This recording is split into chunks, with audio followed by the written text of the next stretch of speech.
Alright guys, so this is just a quick follow-up video to the SKAR subwoofer enclosure for the 5th generation RAV4. It's a 2019 to at least 2023, I believe 2024. They're all pretty much the same. This is a 2021 XLE all-wheel drive gas model.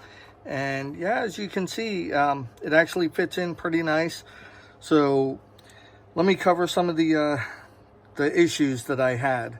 So they actually have a down here. I know it's kind of hard to see. I can't really get too close into that. But in here, there's actually a mount that goes into where that ring is. That was really difficult to put in, and I actually ended up cutting it out. That bolt is very difficult to get to. The bracket that's it's a steel bracket that comes out and is molded into the fiberglass enclosure. It just didn't seem like it was lined up very well. So after struggling with it, and then once it was in, I didn't really like the way that it was sitting. And on top of that, what you'll notice is since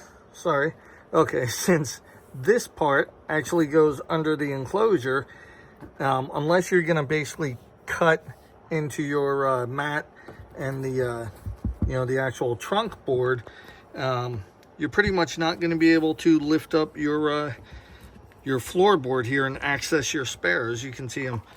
That's kind of pulling on that, and hopefully you guys can see that. So so what I did was I cut it, and this way I can actually just slide this whole thing out.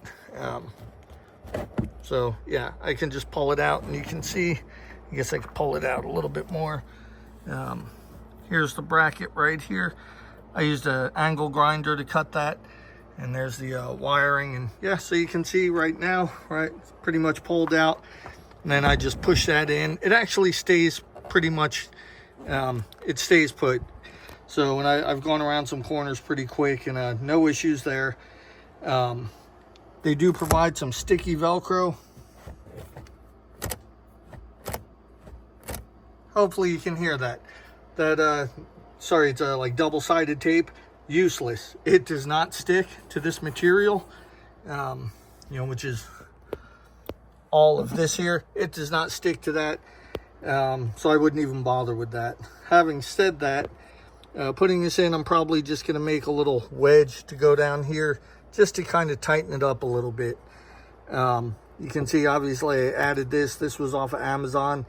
I do use my trunk, which is why I wanted not a big subwoofer box, but something that actually gave me the ability to have a subwoofer, but still didn't really take up a whole lot of space. So I don't regret the purchase. It was actually a pretty good price, and overall I'm pretty happy with it. I wish they would have done some things differently. Maybe they'll do a 2.0 version, update it a little bit.